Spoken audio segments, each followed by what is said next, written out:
স্বাধীনতার পর বাংলাদেশের ইতিহাসে এই প্রথম ঢাকা থেকে যাত্রীরা নির্বিঘ্নে তাদের বাসায় যেতে পারতেছে। বাংলাদেশের এক একজন উপদেষ্টা আছে, তারা মাঠে নেমে নেমে সব কিছু দেখভাল করতেছে। স্বরাষ্ট্র উপদেষ্টা সে নিজে বাসে উঠে দেখতেছে সবাই ঠিকমতো আছে কিনা। আইন শৃঙ্খলা বাহিনী তারা নিজের সর্বোচ্চটা দিয়ে মাঠে নেমে সব কিছু দেখভাল করতেছে, যাতে করে দেশের মানুষ সবাই নির্বিঘ্নে যেতে পারে। এক একটা বাস ট্রেনে যে পরিমাণ সিন্ডিকেট চলছে, প্রত্যেকটা সিন্ডিকেট এই তো ভেঙে দিচ্ছে হচ্ছে কর্তৃপক্ষ। এই বাংলাদেশটা আমরা চেয়েছিলাম। বিগত সরকার আমরা কি দেখেছি? প্রত্যেকটা জায়গা সিন্ডিকেট, মানুষজন হাহাকার করতেছে, টিকিট নেই, কিভাবে যাবে? বাসের ওপরে চড়ে, চাকার সাথে চড়ে, ট্রেনের গাদাগাদি দিয়ে অবস্থা। একজন মহিলা সাক্ষাৎকার দিচ্ছে, এই যে সাক্ষাৎকারটা শুনুন। না, আলহামদুলিল্লাহ আমার মনে হয়েছে যে গত বছরের তুলনায় অনেক অনেক পরিবর্তন। কারণ গত বছর হয়েছিল কি, আমি যাওয়ার সময় গেট দিয়ে ঢুকতে পারিনি, আমাকে জানালা দিয়ে ঢুকতে হয়েছে। সমস্যা ছিল, মানে অনেক ক্রাউডেড ছিল, এত জ্যাম ছিল যে আমি গেট দিয়ে আসতে পারিনি, আমাকে জানালা দিয়ে উঠতে হয়েছে। হ্যাঁ, জানালা দিয়ে উঠতে হয়েছে, প্লাস আমি যে বসেছি সিটে পা রাখার কোনো জায়গা ছিল না। তো ইনি বলতেছে যে ইনি গতবার যখন গিয়েছিল তখন ট্রেনের জানলা দিয়ে ঢুকছিল, আর এবার কত সুন্দর নির্বিঘ্নে। আপনি ইতিহাসে দেখাতে পারবেন যে এই যে ঈদে বাস ট্রেনের সময়সূচি কি ঠিক থাকে কি না? এই প্রথম ট্রেন বাস সময় মতো গেছে। যেখানে কেউ সিন্ডিকেট করছে, ব্ল্যাক টিকিট মানে করছে, সাথে সাথে গিয়ে সেখানে গিয়ে হাজির হয়েছে কর্তৃপক্ষ।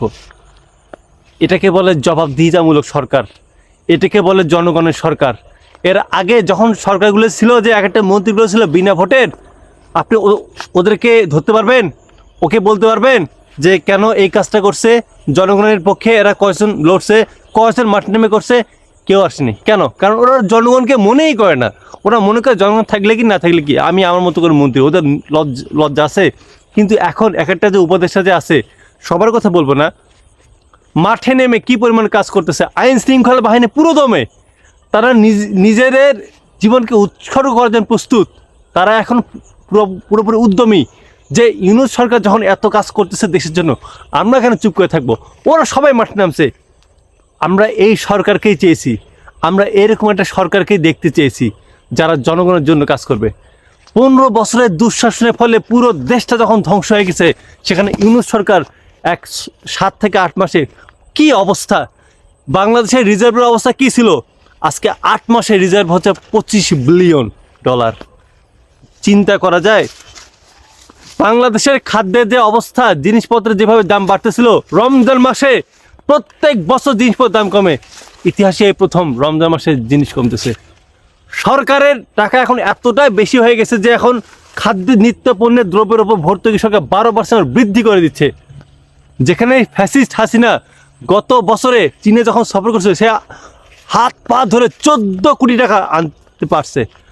আর এবার ইউনূস সরকার তাকে চীন সরকার বিশেষ ফ্লাইট করে নিয়ে গেছে, 214 কোটি টাকা তাকে অফার করছে। 100রও বেশি কোম্পানি এই বাংলাদেশে বিনিয়োগ করবে $2 বিলিয়ন। তাই এরপর 2028 সাল পর্যন্ত পানি চুক্তি করছে, যেখানে শুল্ক ছাড়া। তিস্তা চুক্তি হচ্ছে আস্তে আস্তে। এমনকি মংলা যে বন্দর, সেই বন্দরটাও ব্যবস্থা করার জন্য চীন রাজি হয়ে গেছে। প্রত্যেকটা জায়গায় এখন ইউনূস সরকার যেখানে হাত দিচ্ছে, সেখানেই দ্রুত গতিতে এগিয়ে যাচ্ছে। এই সরকার যদি থাকে, আপনাকে বলেন আপনার কোনো সমস্যা হতে পারে? এই যে এক একটা যে বিপ্লব যে হচ্ছে, প্রত্যেকটা জায়গায় যারা অন্যায় অবিচার করছে, সব জায়গায় সিন্ডিকেট কালোবাজারি ভেঙে দেওয়া হচ্ছে। রক্ত দিয়ে আমরা এই স্বাধীনতা এনেছি, আমাদের মতো যুবকরা রক্ত দিয়ে এই স্বাধীনতা এনেছে। আপনাদেরকে বুঝতে হবে এটা। তারপরেও একদল এসে বলবে আমরা আগেই ভালো ছিলাম। হ্যাঁ, আগে ভালো ছিলেন আপনারা, কারণ আগে আপনারা চাঁদাবাজি করতে পারতেন। আগে আপনারা ব্ল্যাক টিকিটের মাধ্যমে 200 টাকার টিকিট 1000 টাকা আপনারা বিক্রি করছেন। আপনারা ইচ্ছা মতো জিনিসপত্র সিন্ডিকেটের মাধ্যমে দাম বৃদ্ধি করতে পারছেন। এই যে কয়েকদিন আগে একটা নিউজ শুনলাম যে ব্যবসায়ীরা চাচ্ছে সয়াবিন তেল লিটার প্রতি 18 টাকা করে বাড়াবে, সরকার বাড়াতে দিচ্ছে না। এত সহজ না, এটা ফ্যাসিস্ট সরকার না যে তোরা হাসিনার পদলেহন করবি, হাসিনাকে বলবি যে আমরা এটা করবো ওটা করবো। হাসিনা বলবো আচ্ছা ঠিক আছে, তোমরা যখন আমাকে এত সহায়তা করো ঠিক আছে দিলাম। এত সহজ না, পিঠের চামড়া একদম তুলে ফেলবে। সরকার না তুলতে পারলেও আমরা জনগণে কীভাবে তুলতে হয় একদম খুব ভালোভাবে জানি। ব্যবসায়ীদের যদি জনগণ বান্ধব ব্যবসায়ী না হয়, কোনো ব্যবসা বাংলাদেশে চলবে না। তো এই যে সরকারগুলো যে আসতেছে জনগণ বান্ধব, জনগণের জন্য কাজ করতেছে, এই সরকারকে আপনারা চাননি? এই জবাবদিহিতামূলক সরকারকে আপনারা চান না? রক্তের বিনিময়ে এনেছি আমরা। তারপরে বলবে যে লাল স্বাধীনতা, লাল, হ্যাঁ ইয়েস দিস ইজ কল্ড লাল স্বাধীনতা। কত 17 বছরের ক্ষত আমরা 8 মাসে যে আস্তে আস্তে কতটা এগিয়ে গেছি এটা বুঝতে হবে।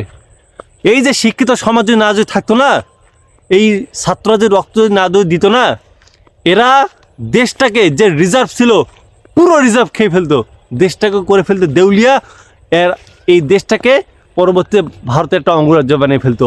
এই ফ্যাসিস্ট হাসিনা হচ্ছে এরকম চুদমারানি। যাই হোক, আমরা ইনশাল্লাহ এইভাবেই আসি, এইভাবেই যেন আল্লাহ তাআলার রহমতে দ্রুত গতিতে নিজের দেশটাকে এগিয়ে নিয়ে যেতে পারি এবং দেশের কাজে সকলেই যেন নিয়োজিত থেকে দেশটাকে যেন এগিয়ে যেতে থাকি ইনশাল্লাহ। এই সরকারকে আমরা আরও চাই 5 বছর 10 বছর তবুও থাকে এই সরকার।